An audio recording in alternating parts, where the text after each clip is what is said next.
It was meant to be a routine promo appearance, one of those morning show interviews where the hosts toss a few softball questions, show a clip from the project, and move on. Harrison Ford had agreed to appear on The View to promote his latest project, a National Geographic-backed documentary about climate change titled Earth on Fire. At 82, Ford had grown increasingly passionate, and vocal, about environmental preservation. The show's producers expected a respectful, even reverent tone for the segment. But they hadn't accounted for Joy Behar.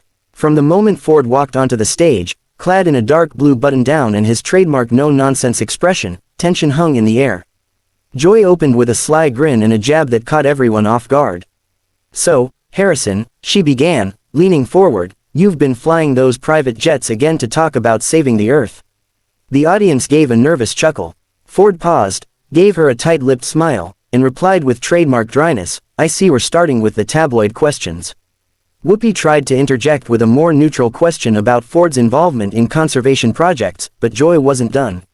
"Come on," she said, waving her hand.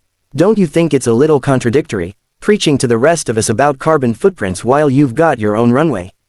Ford's brow furrowed. He tried to keep his cool, steering the conversation toward the serious message of the documentary. "It's not about being perfect. It's about action. I've spent the last 20 years flying rescue missions, funding reforestation, and working directly with indigenous communities. I'm not here to be a poster boy. I'm here to sound the alarm." But Behar wasn't backing down. "Well, maybe the American people are tired of being lectured by Hollywood millionaires who fly from climate summit to climate summit while telling regular folks to recycle their plastic." That did it. Ford shifted in his seat, now visibly irritated.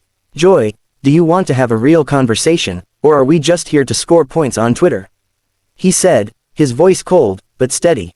Joy's smile flattened. "It's The View, Harrison. We ask tough questions." Ford leaned forward. "No, you ask gotcha questions. If you cared about the issue, you'd be asking how people can get involved, not trying to take potshots." The tension in the room turned electric. Whoopi sat frozen, eyes darting between the two. Sarah Haynes nervously shuffled her note cards. Alyssa Farah whispered something to a producer off camera. The audience was dead silent, holding its breath. Joy crossed her arms. "Well, maybe if our guests weren't so defensive, we could get to the issue." Ford rose from his chair slowly, pulling the mic off his lapel. "You're not interested in the issue. You're interested in the soundbite. I don't need this circus." "Then go," Joy snapped. Ford took a long breath, looked around the studio, and muttered, "Exactly what I'm doing." And with that, he walked off the set, live, on air, mid-segment. The camera followed him briefly as he exited stage right, leaving behind a room of stunned hosts, a flustered production team, and an audience murmuring in disbelief. The feed cut quickly to commercial, but the damage was done.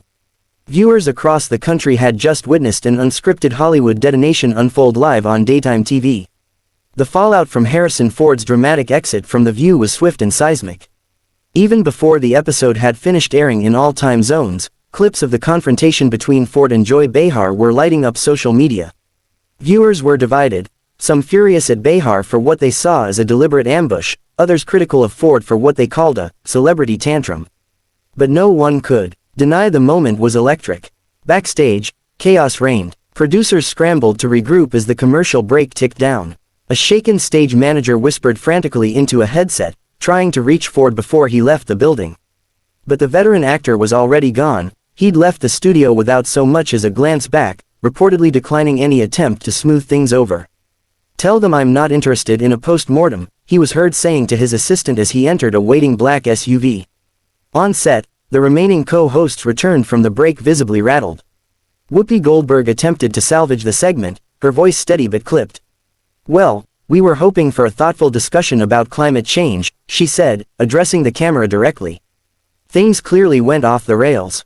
Joy, meanwhile, was unrepentant. "Look," she said, shaking her head, "I'm not here to be coddled by movie stars. If you come on The View, expect to be challenged. That's what we do." By that afternoon, #Harrison Ford was trending #1 worldwide on Twitter. News outlets picked up the story within hours, with headlines like, "Ford flies off," "Star storms out of The View after explosive clash with Joy Behar," and, "The View meltdown, Harrison Ford walks out live on air." Talk shows and YouTube commentators dissected the footage frame by frame, analyzing Ford's expression, Behar's tone, and every word exchanged like it was a Zapruder film. Later that evening, Ford's spokesperson issued a brief but pointed statement. Mr. Ford went on The View to discuss an urgent environmental crisis. He was not given the space to speak on the subject and was instead met with hostility and condescension. He will continue to raise awareness in platforms that prioritize substance over spectacle. The View's official account responded with a diplomatic post. We respect all of our guests and regret that Mr. Ford felt the need to leave mid-interview. We remain committed to robust and respectful dialogue on our show. But behind the scenes, producers were dealing with the PR mess. While the show's ratings spiked thanks to the incident, ABC reportedly received hundreds of viewer complaints, some siding with Behar, others calling for her suspension. Ford's fans flooded comment sections, calling the show toxic, hostile, and disrespectful to legends. Environmental groups also weighed in, saying Behar's remarks distracted from a vital issue. In an unexpected twist, Ford's documentary Earth on Fire, which had seen tepid promotion before the appearance, surged to the top of streaming platforms within 24 hours. The confrontation had inadvertently boosted the film's visibility, drawing new viewers curious to hear what Ford hadn't gotten the chance to say on air. Interviews with scientists and activists featured in the film gained traction as well, giving the climate change conversation more reach than originally anticipated. Joy Behar, for her part, stood by her approach. On the next day's episode of The View, she briefly addressed the backlash. I asked tough questions. That's my job. If people can't handle the heat, maybe they shouldn't come into our kitchen, she said, to a mix of applause and awkward silence. As for Ford, he resumed his press tour, but carefully avoided any more daytime talk shows. Instead, he appeared on PBS, CNN International, and environmental podcasts, where he spoke passionately, and uninterrupted, about the dire state of the planet. The moment served as a cultural flashpoint, an unscripted battle between Hollywood grit and daytime provocation, and a reminder that when Harrison Ford walks off a set, people pay attention.